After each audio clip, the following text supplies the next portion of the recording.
और बड़ी खबर लखनऊ से, जहां पर कल से हज यात्रा के लिए उड़ान शुरू होगी। वाराणसी के यात्री भी लखनऊ से उड़ान भरेंगे। लखनऊ के अमौसी एयरपोर्ट पर हज यात्रियों के लिए इंतजाम किए गए हैं। आम यात्रियों की आवाजाही मुख्य गेट से होगी, जबकि हज यात्रियों के लिए कार्गो के पास पंडाल लगाया जा रहा है, जहां उनके सामान की जांच होगी और उधर से ही यात्री टर्मिनल में प्रवेश करेंगे।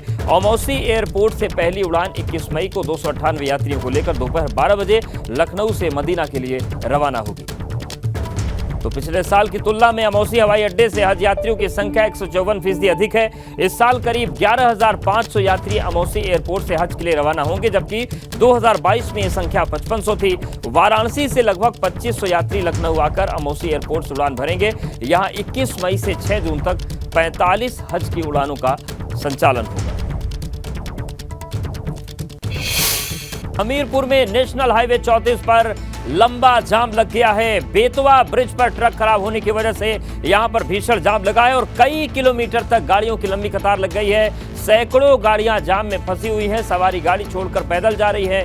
सदर कोतवाली पुलिस और ट्रैफिक पुलिस खराब ट्रक को हाईवे से हटवाने में जुटे हुए हैं। तो कई किलोमीटर लंबा जाम लगा हुआ है हमीरपुर में। दरअसल जो बेतवा ब्रिज है वहां पर एक ट्रक खराब हो गया, इस वजह से दोनों जो लेन हैं वो जाम हो चुकी है। कई किलोमीटर लंबा जाम लगा है। हमीरपुर में नेशनल हाईवे 34 पर लंबा जाम लग गया है। बेतवा ब्रिज पर ट्रक खराब होने की वजह से जाम लगा है। कई किलोमीटर लंबा जाम लगने के बाद अब पुलिस और ट्रैफिक विभाग जो है वो उस ट्रक को हटाने की कोशिश में लगे हैं, लेकिन फिलहाल जाम इतना भीषण है। आप देखिए किस तरीके से पूरा जो पुल है वो पैक हो चुका है। जो सवारी गाड़ियां हैं वो भी फंसी हुई हैं। लोगों को बड़ी दिक्कत हो रही है। तो स्थानीय लोग तो किस तरीके से अपना काम चला रहे हैं, लेकिन जो लंबी सफर के यात्री हैं वो कई घंटों से जाम में फंसे हुए हैं और अगले कई घंटों तक इस जाम के खुलने की कोई दूर दूर तक संभावना भी नहीं दिख रही है। जिस तरीके से जाम लगा हुआ है, बेतवा ब्रिज पर ट्रक खराब होने की वजह से यहाँ पर जाम लग गया। फिलहाल कोशिश अब पुलिस और प्रशासन की है कि जल्द से जल्द इस ट्रक को वहां से हटाया जाए।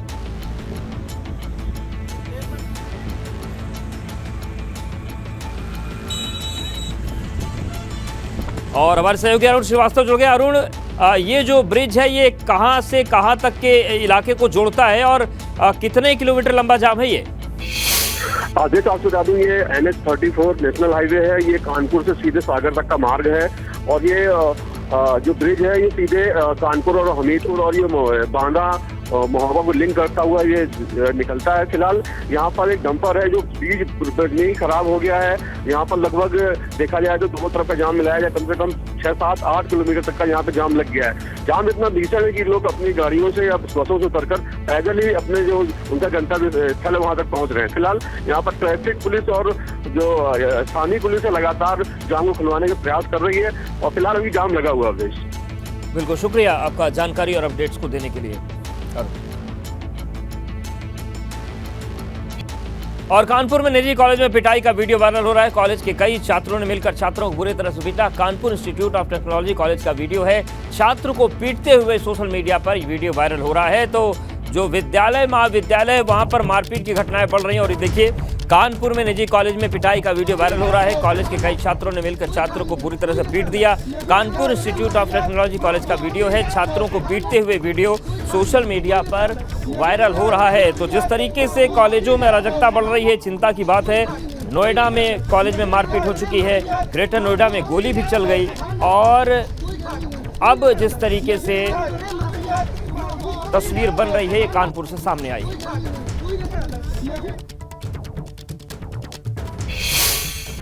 फतेहपुर में दो पक्षों में जमकर मारपीट हो गई। लड़की पक्ष और ससुराल पक्ष में मारपीट हुई।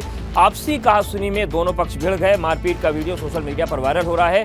पुलिस दोनों पक्षों की तहरीर पर कार्रवाई में जुटी हुई है। तो फतेहपुर की तस्वीर आपको दिखा रहे हैं, जहां पर दो पक्षों में जमकर मारपीट हो गई। लड़की पक्ष और ससुराल पक्ष में मारपीट हो गई।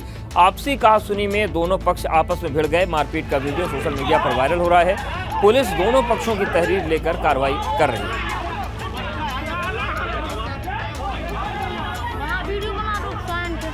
तो देखिए फतेहपुर की तस्वीर आपको दिखा रहे हैं, जहां पर किसी बात को लेकर दो पक्ष आपस में भिड़ गए। मारपीट हो गई।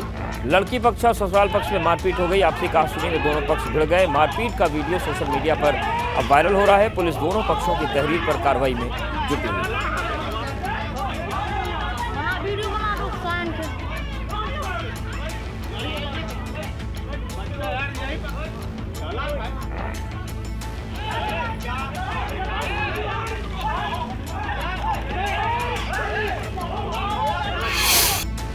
गाजीपुर में ओंकारम के बैनर तले 14 मई को रमैया कार्यक्रम का आयोजन हुआ, जिसमें ऑडिशन में चुने गए 12 कलाकारों ने पद्मश्री अनूप जलोटा के साथ अपनी प्रस्तुति दी। इन 12 में से 5 कलाकारों का चयन राष्ट्रीय मंच के लिए हुआ है, जिसमें पहले नंबर पर वाराणसी की दिव्या, दूसरे नंबर पर रेवतीपुर की शांभवी, तीसरे नंबर पर तुलसी सागर के सौरभ, चौथे नंबर पर चंदन नगर रोदा की शिवानी और देवकटिया जंगीपुर की विजय शामिल है। ये सभी कलाकार देश में 121 लाइव कंसर्ट करने के बाद 1008 कलाकारों के साथ श्रीनगर में पीएम मोदी के सामने अपनी प्रस्तुति देंगे। गाजीपुर से हमने जो 12 सिंगर्स चुने थे, जिनका परफॉर्मेंस भी वहां हुआ मेरे साथ, अब उसमें से 4 हमने फाइनल चुने। दिव्या दुबे फर्स्ट हैं, सांभवी उपाध्याय सेकंड हैं, थर्ड पे सौरभ पांडे हैं, विजय विश्वकर्मा और शिवानी पांडे को 4th प्लेस मिला है और बराबर नंबर्स मिले हैं, इसलिए दोनों को रखा जाए। और बड़ी खबर मुख्तार अंसारी से जुड़ी हुई आ रही है। गैंगस्टर मामले में मुख्तार पर फैसला टल गया है। गैंगस्टर मामले में अगली सुनवाई 13 जून को होगी। तो बड़ी खबर मुख्तार अंसारी को लेकर है। गैंगस्टर मामले में मुख्तार अंसारी पर फैसला टल गया है और अब अगली सुनवाई 13 जून को होगी। तो गैंगस्टर का जो मामला है, इस मामले में फैसला आना था, लेकिन फिलहाल टल गया है और अब इस पूरे मामले की जो सुनवाई है वो 13 जून को होगी। तो मुख्तार अंसारी के गैंगस्टर से जुड़े मामले पर फैसला आना था, लेकिन फिलहाल फैसला टल गया है और अब जानकारी जो मिल रही है उसके मुताबिक गैंगस्टर मामले में 13 जून को मुख्तार अंसारी पर फैसला सुनाया जाएगा। 13 जून को अब ये सुनवाई कोर्ट करेगा। तो मुख्तार अंसारी पर जिस तरीके से केसेस हैं, धीरे धीरे वो अपने परिणाम की दहलीज पर पहुंच रहे हैं। और अनिल हमारे साथ जुड़ गए। अनिल, क्या जानकारी मिल रही है कोर्ट से गैंगस्टर मामले को लेकर? जी, बता दें कि गैंगस्टर रेड के मामले में आज फैसला आना था, लेकिन आज कोर्ट ने जो है इस मामले की अगली फैसले या सुनवाई की तिथि जो है 13 जून कर दिया है। तो बता दें कि ये जो मामला है, साल 2009 में करंडा थाना क्षेत्र में कपिल देव सिंह की हत्या हुई थी और उसी हत्या के मामले में मुख्तार अंसारी को भी नामजद किया गया था, जबकि इस मामले का जो मुख्य आरोपी है वो पहले ही बरी हो चुके थे और मुख्तार अंसारी भी इस मामले में बरी हो चुके थे। लेकिन करंडा थाना क्षेत्र के हत्या और मोहम्मदाबाद थाना क्षेत्र का जानलेवा हमले के मामले को जो गैंग चार्ट में शामिल करते हुए गैंगस्टर एक्ट लगाया गया था और इस अब गैंगस्टर एक्ट का जो है उनके मामले की सुनवाई जो है 13 जून को होगी। शुक्रिया आपका जानकारी और अपडेट्स को देने के लिए। देखें, 13 जून को अगली सुनवाई होगी और फैसला फिलहाल आज जो आना था वो टल गया है।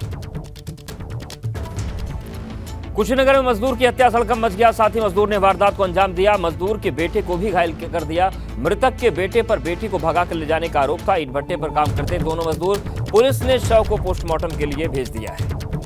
तो कुशीनगर से बड़ी खबर है, जहां पर मजदूर की हत्या से हड़कंप मच गया। साथ ही मजदूर ने वारदात को अंजाम दिया। मजदूर के बेटे को भी घायल कर दिया। दरअसल मृतक के बेटे पर बेटी को भगाकर ले जाने का आरोप था। ईंट भट्टे पर ये दोनों मजदूर एक साथ ही काम करते थे और उसके बाद जब इनके बीच विवाद हुआ तो एक ने दूसरे की हत्या कर दी। पुलिस ने शव को पोस्टमार्टम के लिए भेज दिया है।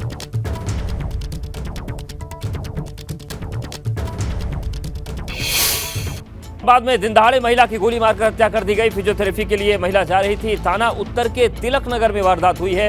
पुलिस मामले की जांच में जुटी हुई है। तो बड़ी खबर फिरोजाबाद से है, जहां पर महिला की दिनदहाड़े हत्या कर दी गई गोली मारकर।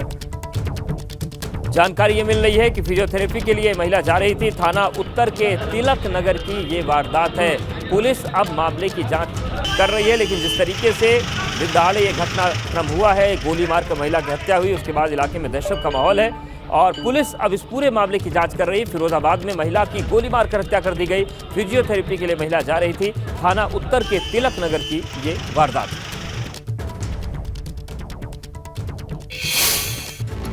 और आगरा में अवैध अतिक्रमण के खिलाफ पुलिस प्रशासन का अभियान चल रहा है। अवैध टैक्सी स्टैंड और अतिक्रमण पर कार्रवाई से हड़कंप है। 25 अवैध अतिक्रमण करने वाले लोगों का पुलिस ने एक चालान काट दिया। प्रशासन की कार्रवाई से अतिक्रमण करने वालों में अफरा तफरी है। पुलिस के एक्शन के खिलाफ लोगों में आक्रोश देखने को मिल रहा है। तो आगरा में अवैध अतिक्रमण के खिलाफ पुलिस प्रशासन अभियान चला रहा है। अवैध टैक्सी स्टैंड और अतिक्रमण पर कार्रवाई हो रही है। 25 अवैध अतिक्रमण करने वालों के खिलाफ पुलिस ने चालान काटा और उसके बाद देखिए किस तरीके से यहाँ पर अफरा तफरी का माहौल है, लोगों में आक्रोश भी देखने को मिल रहा है इस कार्रवाई के खिलाफ। यहाँ पर सड़क पे करोगे, इतना चौड़ा रोड है, पैसा देना तो पीछे लगा, वहीं लगा, रोड तुमने सकरे कर दिए हैं, निकलने की जगह नहीं है, इसकी जिम्मेदारी आप लोगों की है। आप में शायद से हमें आपत्ति नहीं है, लेकिन सामान से आपत्ति, शायद से हमें आपत्ति नहीं है, लेकिन सामान से आपत्ति। फिरोजपुर से बड़ी खबर है, तेज रफ्तार बाइक और ऑटो की जोरदार टक्कर हुई है। बाइक से टक्कर के बाद खाई में ऑटो गिर गया। हादसे में 6 से ज्यादा लोग घायल हुए हैं। सभी को अस्पताल में भर्ती करा दिया गया है। सभी घायलों को एम्बुलेंस से अस्पताल भेजा गया है। राठ कोतवाली क्षेत्र के सेना गांव के पास यह हादसा हुआ है।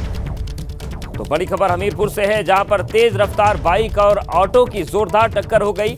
बाइक की टक्कर के बाद ऑटो खाई में गिर गया जाके। हादसे में 6 लोग घायल हुए हैं। सभी को अस्पताल में भर्ती करा दिया गया है। सभी घायलों को एम्बुलेंस से अस्पताल भेजा गया। आप देखिए कितनी टक्कर तेज थी कि जो ऑटो था ये खाई में जाकर गिर गया। कुछ लोगों को गंभीर चोटें आई हैं। राठ कोतवाली क्षेत्र के सेना गांव के पास यह हादसा हुआ है।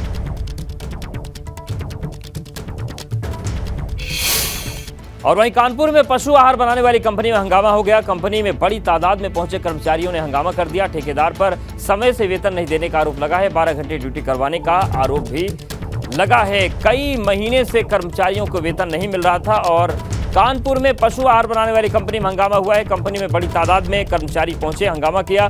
ठेकेदार पर समय से वेतन नहीं देने का आरोप लगा है। 12 घंटे ड्यूटी करवाने का भी आरोप लगाया गया है। कई महीने से कर्मचारियों को वेतन नहीं मिला है। यहाँ पर तो बड़ी खबर कानपुर से है, जहां पर पशु आहार बनाने वाली कंपनी में हंगामा हो गया। कंपनी में बड़ी तादाद में कर्मचारी पहुंचे, उन्होंने हंगामा किया। ठेकेदार पर समय से वेतन नहीं देने का आरोप लगा है। 12 घंटे ड्यूटी करवाने का आरोप भी लगा है। कई महीने से कर्मचारियों को वेतन नहीं मिला।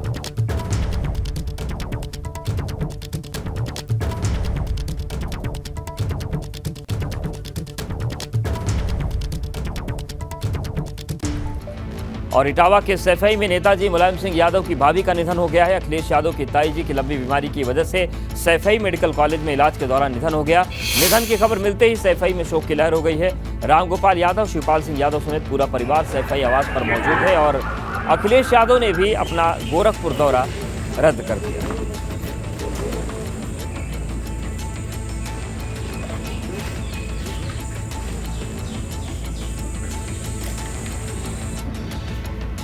तो अखिलेश यादव की ताई जी का लंबी बीमारी के बाद निधन हो गया। सैफई मेडिकल कॉलेज में इलाज उनका चल रहा था। निधन की खबर मिलने के बाद सैफई में शोक की लहर है। राम गोपाल यादव, शिवपाल सिंह यादव समेत पूरा जो सैफई परिवार है वो आवास पर मौजूद है। अखिलेश यादव ने भी अपना गोरखपुर का दौरा रद्द कर दिया।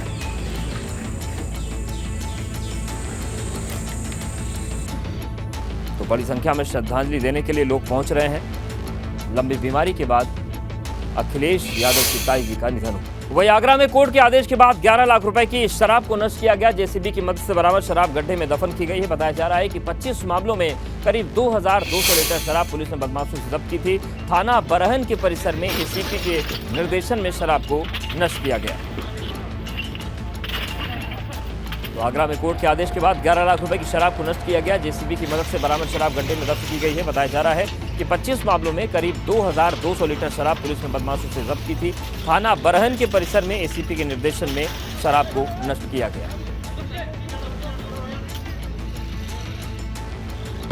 जो मात्रा में लगभग 2200 लीटर है, जिसकी अनुमानित कीमत लगभग 11 लाख रुपया है।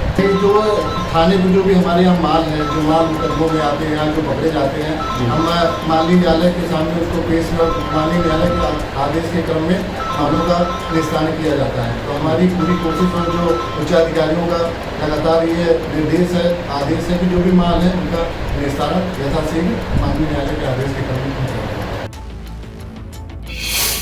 गोरखपुर में शाहपुर थाना इलाके के गेड़धोइया नाले में एक 14 साल के लड़के की डूबने से मौत हो गई। बताया जा रहा है कि विनीत साहनी नाम का युवक शुक्रवार शाम इलाके के 4-5 लड़कों के साथ घर से निकला था।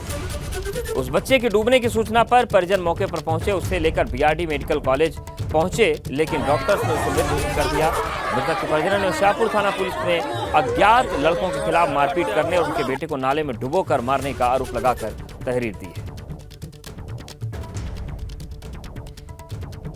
तो इलाके में 4-5 लोगों के साथ शुक्रवार को घर से युवक घूमने निकला था और बीआरडी मेडिकल कॉलेज उस बच्चे को ले जाएगा, लेकिन डॉक्टर्स ने उसे मृत घोषित कर दिया और इस पूरे मामले में परिजनों ने तहरीर दी।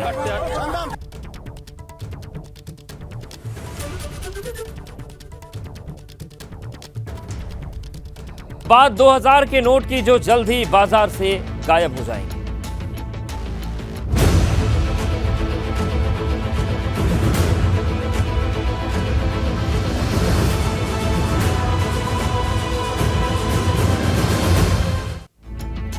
₹2000 के नोट को बंद करने के आरबीआई के फैसले को लेकर जनता की अलग अलग प्रतिक्रिया सामने आ रही है। मेरठ की जनता की मिलीजुली राय है। कोई इसे जमाखोरों और काला धन रखने वालों पर प्रहार बता रहा है, तो कोई सवाल उठा रहा है कि जब बंदी करने थे तो 2000 का नोट जारी क्यों किया। के मन में सर आपसे जानना चाहूंगा कि 2000 के नोट को लेकर जो एक फैसला आरबीआई का है, क्या लग रहा है? देखो, ऐसा है कि जो हमारे 10% जो जमाखोर हैं ना, उनको लाभ मिला है। 90% को तो कोई नुकसान हुआ ही नहीं है, मगर 10% को तो लाभ मिल गया कि उन्होंने कम जगह में ज़्यादा पैसे रख लिए। 2000 का नोट नहीं बनाना चाहिए। तो ये था जो पहले 500 का और 1000 का नोट था, वही प्रचलन में रहना चाहिए। 2000 का नोट नहीं बनना चाहिए। आप क्या सोचते? ये सराहनीय कदम है गवर्नमेंट का, कुछ सोच समझ के इन्होंने करा होगा। और 2000 का नोट काफ़ी कम लोगों पे था। जो जमाखोर हैं, मार्केट में ब्लैक मनी है, वो मार्केट में आएगी, व्यापार बढ़ेगा और जो जमाखोर हैं उस पर लगाम लगेगी। आपको क्या लगता है? देखिए, सीधी बात है, वैसे डेमोक्रेसी है हिंदुस्तान में, लेकिन 150 करोड़ लोगों का पैसा जो है कुछ चुनिंदा ही ब्यूरोक्रेट्स और नेताओं के पास इकट्ठा है, तो फर्क पड़ेगा तो उन्हें पड़ेगा। आम जनता को पहले भी नहीं पड़ा, आज भी नहीं फर्क पड़ेगा। आम जनता को कोई फर्क नहीं पड़ेगा सर? आम जनता को उससे कोई फर्क नहीं पड़ने वाला, क्योंकि आम जनता के पास तो 2000 के नोट देखने के लिए भी बहुत दिन से तरस गए थे लोग बाग। अब तो जो है मुश्किल से 500 का नोट और 200 का नोट और 100 का नोट प्रचलन में है। 2000 के नोट बंद होने से आम जनता पे कोई फर्क नहीं पड़ने पर आम जनता तो सरकार के साथ है। मेरा तो मानना यही है। कोई समस्या नहीं है जी, बंद कर दे तो फर्क नहीं पड़ना, क्योंकि एक ट्रांजैक्शन में 2000 का नोट है ही नहीं। मार्केट में ट्रांजैक्शन में 2000 का नोट अवेलेबल ही नहीं है। जो मुझे लग रहा है इसके डिसीजन के पीछे जो दुनिया भर में वैश्विक एक मंदी की संभावना लग रही है, तो भारत सरकार का जो ये कदम है, जो घरों में रखा हुआ पैसा है, तब कुछ चुनिंदा लोगों के पास वो 3-3.5 लाख करोड़ रुपया वो मार्केट में आएगा, बैंकों में आएगा, तो सर्कुलेशन में आएगा, जिससे अर्थव्यवस्था को तेजी मिलेगी। कुछ इस 2000 के नोट बंद होने से किसी पे कुछ फर्क नहीं पड़ रहा और ना पड़ने का। आम पब्लिक का जिससे पूछोगे आप, उसमें से कोई भी नहीं कहने का हम पे फर्क पड़ना, ना व्यापारी पे फर्क पड़ रहा। जिन्होंने जमाखोरी कर रखी है नंबर 2 की, उन पे फर्क पड़ेगा। किसी आम पब्लिक पे किसी का कितना छोटा व्यापार है या बड़ा व्यापार है। बिल्कुल सही फैसला है। हम सब नागरिक मोदी सरकार के फैसले का स्वागत करते हैं, अभिनंदन करते हैं। बहुत शानदार फैसला है, किसानों के हित में, मजदूरों के, व्यापारियों के हित में। क्योंकि ये 2000 का नोट चलन में छोटे वर्ग में, निम्न वर्ग और जो नीचे का किसान मजदूर में बिल्कुल नहीं था। अगर 2000 का नोट था तो जो जमाखोर और बड़े काले धन वाले उनके पास था, फर्क उनको पड़ेगा और उनका पैसा बाहर निकलेगा। हम सब इस फैसले का स्वागत करते हैं और बहुत शानदार फैसला मोदी सरकार का 2000 के नोट बंद करने का है। कि मैं इस बात से सहमत नहीं कि गवर्नमेंट का ये फैसला सही है, क्योंकि गवर्नमेंट केवल आम आदमी को परेशान कर रही है और कुछ नहीं। काला धन तो बैंक मैनेजर वगैरह सब खा लेते हैं, नोटबंदी कर लेते हैं। नोटबंदी का फैसला बिल्कुल गलत है। हमें कोई दिक्कत नहीं, इससे बढ़िया है। इसके वापस होने ना होने से कोई फर्क नहीं पड़ता, जबकि कुछ लोगों का कहना है कि अगर ये नोटबंदी करना था तो फिर लाने की आखिर जरूरत क्या थी। वीडियो जर्नलिस्ट सत्येंद्र सिंह के साथ सनुज शर्मा, एबीपी गंगा, मेरठ। 2000 रुपए के नोट बंद करने के आरबीआई के फैसले पर समाजवादी पार्टी के प्रवक्ता सुनील साजन ने केंद्र सरकार पर निशाना साधा है। सुनील साजन ने कहा कि इस फैसले से साबित होता है कि 2016 में की गई नोटबंदी सोच समझकर नहीं की गई। भाजपा ने नोटबंदी की उपलब्धियों को गिनाया था, लेकिन अब सरकार को 2000 का नोट प्रतिबंधित करना पड़ा। 2000 के नोट को चलन से बाहर करने के बाद अब सियासत भी तेज हो गई है। हमारे साथ में इस समय सपा के प्रवक्ता पूर्व एमएलसी सुनील सिंह साजन जी हैं। सुनील जी, किस तरह से देखते हैं इस फैसले को? देखिए, ये फैसला ये साबित करता है कि इससे पहले जो नोटबंदी हुई है वो सोच समझ करके नहीं हुई। माननीय प्रधानमंत्री जी ने और भारतीय जनता पार्टी के नेताओं ने कितनी उपलब्धियां गिनाई थी। मीडिया ने भी बताया था कि चिप लगी है, कोई काला धन नहीं इकट्ठा कर सकता, और ये भी कहा गया था कि अब जो आतंकवादियों को मदद मिलती थी वो मदद नहीं मिली, लेकिन सब कुछ तो हुआ और अंततः सरकार को ये फैसला करना पड़ा कि फिर 2000 की नोट आप प्रतिबंधित कर रहे हैं। तो हमारे नेता माननीय अखिलेश यादव जी ने कल कहा कि जब बिना सोचे समझे अगर कोई आप फैसला लेते हैं, ठीक है भारतीय जनता पार्टी ने गलती मानी, माननीय प्रधानमंत्री जी ने को गलती का एहसास हुआ होगा कि 2000 की नोट लाना गलती थी, तो अपनी गलती सुधारी है। ये सच है कि प्रिंट होना बहुत दिन पहले बंद हो गए, लेकिन 2000 के नोट किसके पास? हमारे आपके पास तो है नहीं। शायद मोदी जी के दोस्तों के पास हो, बड़े उद्योगपतियों के पास हो, भारतीय जनता पार्टी के नेताओं के पास हो, उनके कार्यालयों में रखा हो। अभी संकट तो बीजेपी के सामने है कि वो कैसे बदलेंगे। वो बदल लेंगे, लाइन लगा के बदल लेंगे, अंदर अंदर बदल लेंगे, लेकिन गरीब के पास नहीं है, तो गरीब को कोई फर्क नहीं पड़ता। अर्थव्यवस्था में जरूर फर्क पड़ेगा। बहुत शुक्रिया बात करने के लिए। तो ये थे हमारे साथ में सुनील सिंह साजन, कैमरा सहयोगी प्रमोद के साथ शैलेश अरोरा, एबीपी गंगा, लखनऊ।